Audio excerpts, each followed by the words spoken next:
అమ్మా కమలా, ఓ cup tea తెచ్చి అమ్మా. అరే లవ్లీ, నువ్వు ఇక్కడే ఉన్నావా? వెళ్ళి నాకు ఒక కప్పు టీ తెచ్చివమ్మా. వెళ్ళమ్మా, టీ తీసుకురా. ఈ లోపు నేను ఈరోజు న్యూస్ పేపర్ చూస్తాను. ఒక్క విషయం అర్థం కావట్లేదు. నేను నా భవిష్యత్తులోకి వచ్చాక అత్తయ్య గారు తప్ప అందరూ కనిపించారు. అత్తయ్య గారు ఎక్కడున్నారు?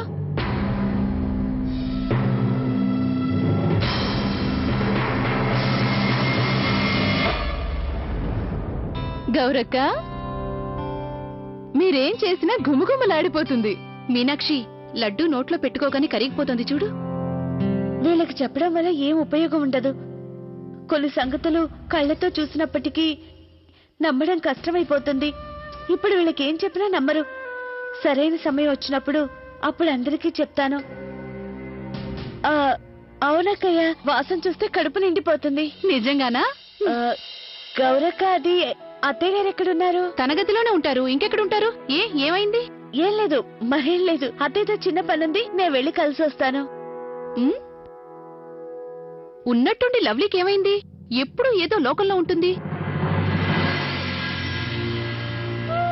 అత్తయ్య, మీరెక్కడికి వెళ్ళారు? నేను ఇందాక నుంచి మీకోసం వెతుకుతున్నాను. ఎందుకు? ఆయన ఇల్లు వదిలిపెట్టి నేనెక్కడికి వెళ్తాను? మీరు వెళ్ళాలనుకున్నా సరే నేను మిమ్మల్ని వెళ్ళనివ్వను. లవ్లీ, కుంటి చాకులు చెప్పకు. నాకు బాగా తెలుసు నువ్వు ఇక్కడికి ఎందుకు వచ్చావో. నీ మీద నాకు కోపం తగ్గిందో లేదో చూడ్డానికి వచ్చావు. కౌసల్య, నీకు తెలిసి కూడా ఎందుకమ్మా అమ్మాయిని ఏడిపిస్తావు? క్షమించొచ్చు కదా.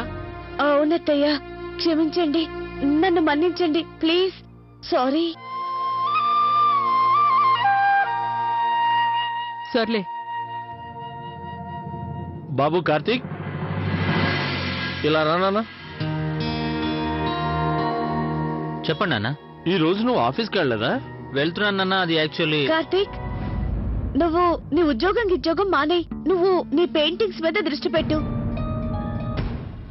చూస్తుండు, ఏదో ఒక రోజు నువ్వు పెద్ద ఆర్టిస్ట్ అయిపోతావు. ఏంటి? మీరందరూ ఎందుకంత షాక్ అయ్యారు? కార్తీక్ చాలా బాగా స్కెచ్ వేస్తాడు. తనకు కూడా ఆర్టిస్ట్ కావాలనుంది, అంతేనా కార్తీక్? అదేం లేదమ్మా, నేను తనతో సరదాగా చెప్పాను. ఈ పిచ్చిది సీరియస్ గా తీసుకుంది. అత్తయ్య, విషయం సీరియస్ కదా. అయినా కూడా ఆ పని చేయడంలో తప్పే ఉంది. తప్పే ఉంది అంటే సరదా సరదాగానే ఉంటుంది. దాంతో ప్రతిరోజు మన అవసరాలు తీరవుగా. అయినా నువ్వు మంచి ఉద్యోగాన్ని వదిలిపెట్టుకుని కొత్త పని కోసం ప్రయత్నాలు చేయడం తెలివిగల వాళ్ళు చేసే పనా? అత్తయ్య, మనందరికీ జీవించడానికి ఒక అవకాశమే దొరుకుతుంది. మనిషి తన కోరికను వృత్తిగా చేసుకున్నప్పుడు అతని జీవితం చాలా సరదాగా సంతోషంగా ఉంటుంది. చూడు లవ్లీ, నువ్వు చెప్పేది కూడా నిజమే. కానీ ఇప్పుడు ఇలాంటి నిర్ణయం మంచిది కాదమ్మా. ఇప్పటికే చాలా ఆలస్యం అయిపోయింది. కార్తీక్ ఇంకా చిన్నపిల్లవాడు కాదు కదా. అతను పెద్దవాడయ్యాడు, పెళ్లి కూడా చేసుకున్నాడు. తన గురించే కాకుండా ఈ కుటుంబం గురించి కూడా ఆలోచించాలి కదా. ఇప్పుడు చేస్తున్న ఉద్యోగం కూడా మంచిదే కదమ్మా. ఇప్పుడు కొత్త పని ప్రారంభించాలని తొందరపడి నిర్ణయం తీసుకోవడం మంచిది కాదు. మనందరం కష్టపడితేనే ఇల్లు గడుస్తోంది. అందుకే ఇలాంటి పిచ్చి ఆలోచనలు నీ మనసులోంచి తీసేసాయి. అత్తయ్య, నేను అర్థం చేసుకోగలను. మీ భయం కూడా ఒక రకంగా నిజమే. కానీ ఒకసారి మీరు కార్తీక్ అవకాశం ఇచ్చి చూడండి. తను పెద్ద పెయింటర్ అయి చూపిస్తాడు. అత్తయ్య, తను సంతోషంగా ఉన్నప్పుడేగా మనందరినీ, కూతుర్ని కూడా సంతోషంగా ఉంచుతాడు. కూతురా? కూతురా?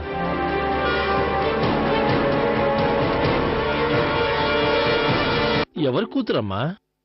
మావయ్య, అది మా పిల్లల గురించి మాట్లాడుతున్నా. బాగుంది. ఇంకా పిల్లల్ని కన్నే లేదు, ఇప్పుడే వాళ్ళ గురించి బాధపడుతుంది.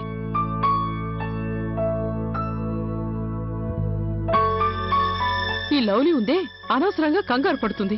లేదత్తయ్య, ఇప్పుడు నేను మీకు చెప్పిందంతా బాగా ఆలోచించి చెప్తున్నా. ప్లీజ్ అత్తయ్య, కార్తీక్ ఒక అవకాశం ఇవ్వండి. అలాగే నేను చెప్పే మాటలను తను సీరియస్ గా తీసుకోవాలి. కెరీర్ కి సంబంధించింది కదా. ప్లీజ్ అత్తయ్య, మీరు పర్మిషన్ ఇవ్వండి. సరే, కార్తీక్ నువ్వు పెయింటర్ కావాలనుకుంటే ఒకసారి ప్రయత్నం చేసి చూడు. నీ సంతోషమే మాకు ముఖ్యం. అమ్మా, థ్యాంక్ యూ అత్తయ్య గారు. థ్యాంక్స్ బామ్మ గారు. మావయ్య గారు, థ్యాంక్ యూ. ఇలా థ్యాంక్స్ చెప్తే సరిపోదు లవ్లీ. నువ్వు ఏ పిల్ల సంతోషం గురించి అయితే మాట్లాడి మీ అత్తయ్య గారి నుంచి సరే అనిపించుకున్నావో ఆ పిల్లల మొహం చూడాలని నేను ఆరాట పడుతున్నాను. త్వరగా వాళ్ళని చూపించు.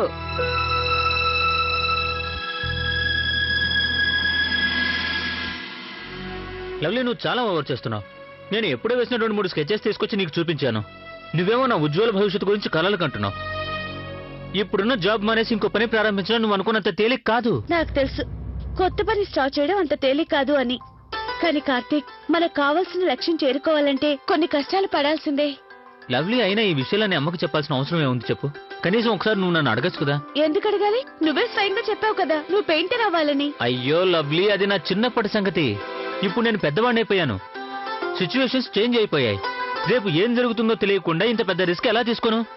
రేపేం జరుగుతుందో నాకు తెలుసు. నువ్వు చాలా పెద్ద పెయింటర్ అవుతావు. ఓహో, అంటే లవ్లీ బాబా గారి మధ్య భవిష్యత్తు చెప్తున్నారన్నమాట.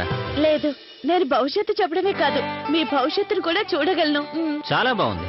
బాబా గారు, నన్ను ఆశీర్వదించండి. అలాగే మీరు నాకు నా భవిష్యత్తులో ఇంకేం జరుగుతుందో చెప్పండి. మనిద్దరికి ఓ కూతురు పుడుతుంది. ఓహో, అలాగా?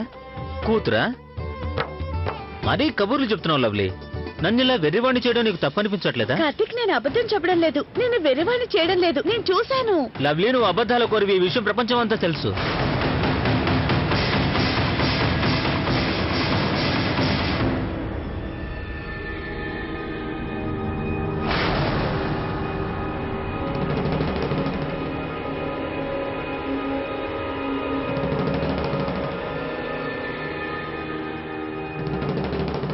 ఏమైంది?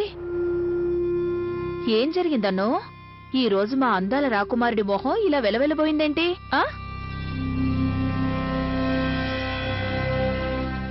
అన్ను, ఎందుకు ఏడుస్తున్నావు బాబు? ఎవరైనా ఏమైనా అన్నారా? ఎవరైనా కొట్టారా? అమ్మ, నా ఫ్రెండ్ ఉన్నాడు కదా సాయి, వాళ్ళమ్మ చాలా చెడ్డది. వాడిని కొడుతూనే ఉంటది. వాడంటే తనకి ఇష్టం లేదు. బాబు, అన్ను అలా అనకూడదమ్మా. ఏ తల్లైనా తన పిల్లల్ని ఎంతో ప్రేమగా చూసుకుంటుంది. నీ స్నేహితుడేదో తప్పు చేసుంటాడు, అందుకే కొట్టుంటుంది. వాళ్ళమ్మ ఏ కారణం లేకుండా కొడుతూనే ఉంటుంది. ఎందుకంటే ఆమె వాడి తల్లి కాదు, ఆవిడ సవతి తల్లి. మీరు కూడా నా పట్ల వ్యవహరించారు కదమ్మా.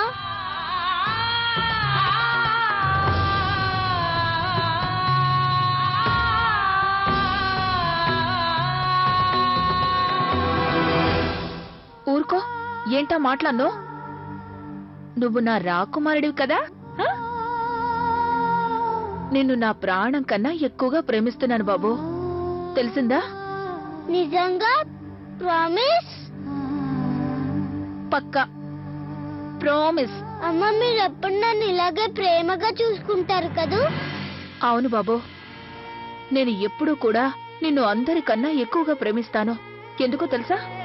ప్రపంచంలో ఏ బిడ్డకైనా తల్లి భగవంతుడితో సమానం అంటారు. కానీ నాకు మాత్రం నువ్వే నా భగవంతుడివి. నువ్వే నన్ను అమ్మ అని పిలిచి తల్లిని చేసుకున్నావు కదా.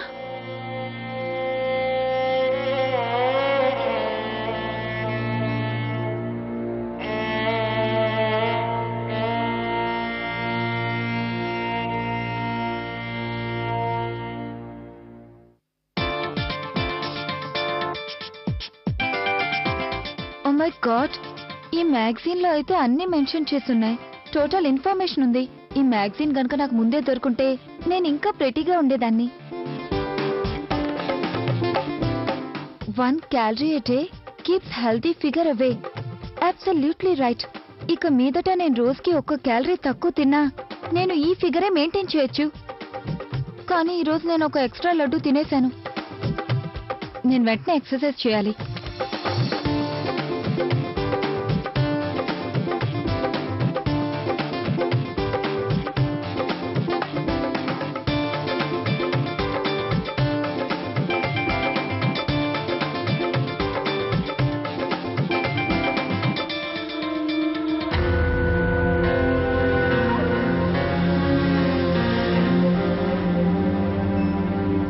అక్కయ్యని ఎలాగైనా ఆపాలి. తనకు ఆ మెషిన్ గురించి ఏం తెలీదు. ఒకవేళ పొరపాటున భవిష్యత్తులోకి వెళ్ళిపోయి అక్కడి నుంచి రాలేకపోతే అక్క నేను ఎలాగైనా ఆపాల్సిందే. అక్క ఏంటి మీరు చేస్తున్న పని? ఇంత వేగంగా పరిగెడితే మీకు ఫ్యూచర్ లో ప్రాబ్లం అవుతుంది. మీ మోకాళ్ళు అరిగిపోతాయి. అలాగా బామ్మగారు, ఇప్పుడు మీకు నా ఫ్యూచర్ కూడా తెలిసిపోయిందా? అది తెలుగులో ఏదో అంటారే, భవిష్యవాణి. ఈ మధ్య భవిష్యవాణి కూడా చెప్తున్నారా? బామ్మగారు మీరు చాలా గ్రేట్ అండి. అక్క, నేను మీకు ఎలా అర్థమయ్యేలా చెప్పను. నిజంగానే మీ ఫ్యూచర్ చూశాను. లవ్లీ, నువ్వు నా గురించి టెన్షన్ పడాల్సిన అవసరమే లేదు. నేను ఎప్పుడు ఇలాగే ఉంటాను, ఫ్యూచర్ లో కూడా ఫిట్ అండ్ ఫైన్. తెలిసిందా? ఇక వెళ్ళు.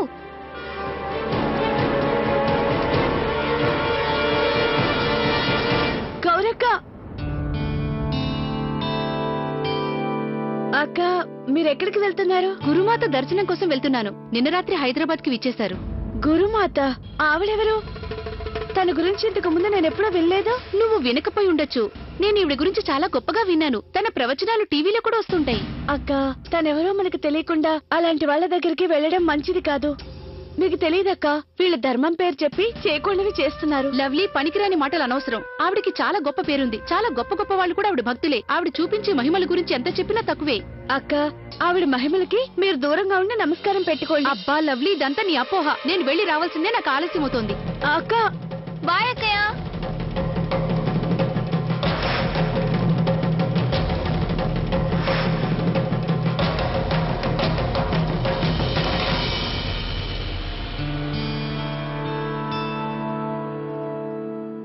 నాకెందుకు ఇలా జరుగుతుంది? రాబోయే ఫ్యూచర్ ఇప్పుడు మనశ్శాంతి లేకుండా చేస్తుంది. భవిష్యత్తు భూతంగా మారి నన్ను రాత్రి పగలు తేడా లేకుండా నా మెదడు తినేస్తుంది. దీని గురించి నేను ఎవరికి ఏమీ చెప్పలేను. ఇప్పుడేం చేయాలి? రాబోయే సమస్యల నుంచి వీళ్ళని ఎలా కాపాడాలి? కానీ నాకొక విషయం అర్థం కావట్లేదు. కార్తీక్, ఉమేష్ బాబు గారు, మావయ్య గారు, గౌరక్కయ్య భవిష్యత్తులో కనిపించారు. కానీ మిగిలిన వాళ్ళందరికీ ఏం జరుగుంటుంది? అత్తయ్య అయితే అసలు కంటికి కూడా కనిపించలేదు. ఒకవేళ అత్తయ్య గారికి జరగకూడదు ఏదైనా జరుగుంటుందా? ఈ ప్రశ్నలన్నిటికీ సమాధానం తెలుసుకోవాలంటే నేను మళ్ళీ భవిష్యత్తులోకి వెళ్లాల్సిందే. అప్పుడే నా కుటుంబాన్ని నేను రాబోయే కష్టాల నుంచి తప్పించొచ్చు. నేను వెళ్లి తీరాల్సిందే.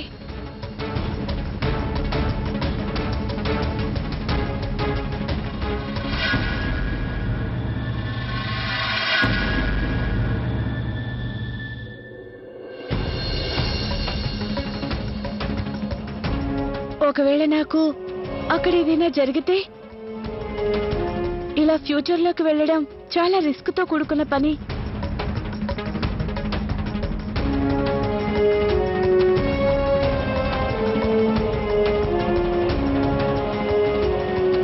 లవ్లీ, నువ్వు నీ కుటుంబం కోసం ఈ సాహసం చేయక తప్పదు.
ఎలా మారిపోయింది? ఈ ఇల్లు ఇంతకు ముందులా అస్సలు లేదు. సందడిగా ఉండే ఇల్లు ఇంత నిర్మానుష్యంగా మారిపోయింది.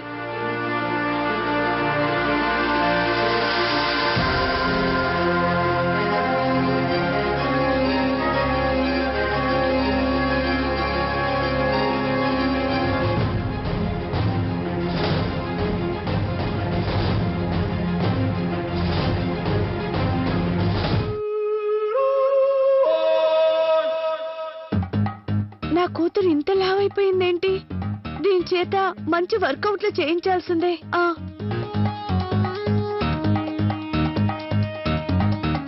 అసలు నాకు ఇంకో విషయం అర్థం కావట్లేదు. నేను ఇప్పుడు భవిష్యత్తులోకి వచ్చినా నన్ను నేను చూసుకోలేకపోతున్నా. అసలు ఇంట్లో నేను ఎక్కడున్నాను? రాబీ, ఎక్కడున్నావు? త్వరగా రా. రాబీ? ఇంతకీ రాబీ ఎవరు?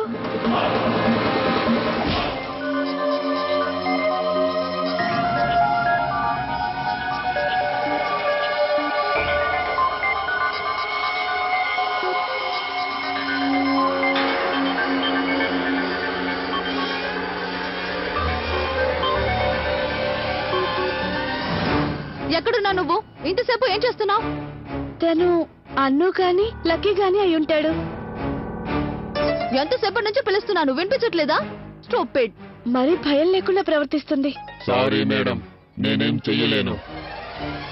I'm tired. 2 రోజుల నుంచి నా బ్యాటరీ ఛార్జ్ అవ్వలేదు. బ్యాటరీ లో. బ్యాటరీ చార్జా? అంటే దీని అర్థం ఈ కుటుంబానికి సంబంధించిన అన్ని పనులు ఒక రోబో చేస్తుందా?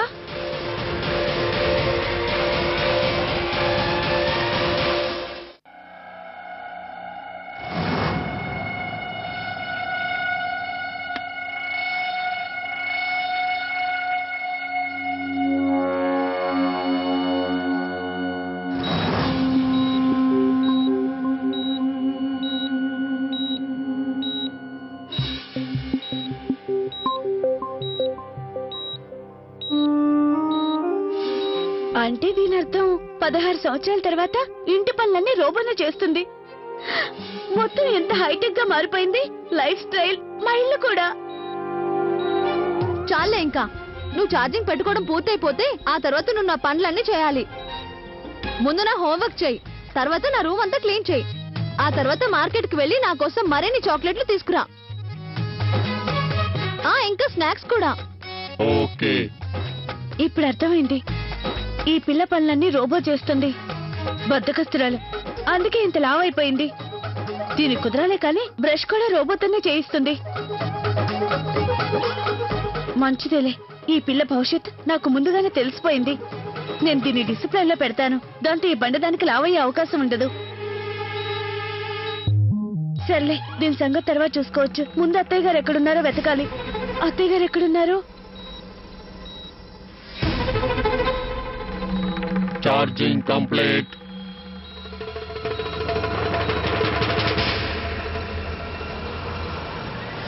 భగవంతుడా, అత్తయ్య గారు ఎక్కడున్నారు?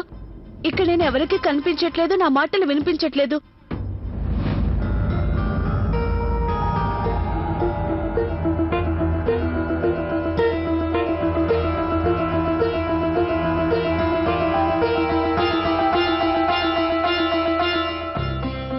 ఇదేంటి?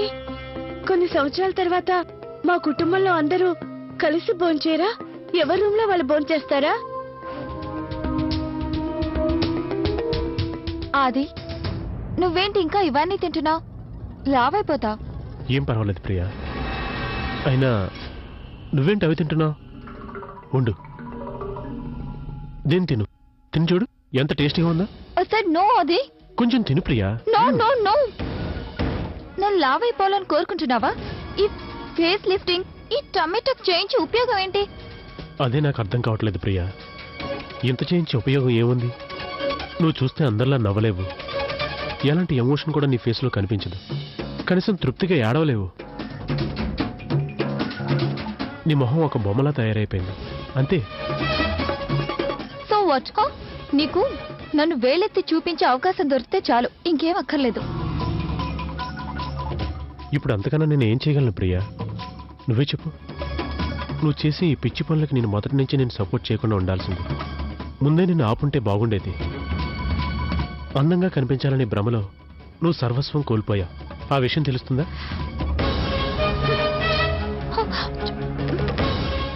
సో వాట్ అది? నువ్వు అప్పటి నుంచి ఇలాగే ఉండిపోయావు. ఎక్కడ పడ్డ గొంగలి అక్కడే ఉంది. కనీసం కిట్టు గారిని, మీనాక్షి గారిని చూసైనా నేర్చుకోవచ్చుగా. నువ్వు మిడిల్ క్లాస్ మనిషివి. అలాగే ఉన్నావు, అలాగే ఉంటావు. ఎప్పటికీ మారవు. ఓ గాడ్, అయినా నేనెందుకు కోప్పడుతున్నాను? నా ఫేస్ లిఫ్టింగ్ పాడైపోతుంది. నీకు ఎలాంటి ప్రాబ్లం లేదు. నువ్వు నువ్వు ఇదే తిని బాగా లావైపో. ఔచ్!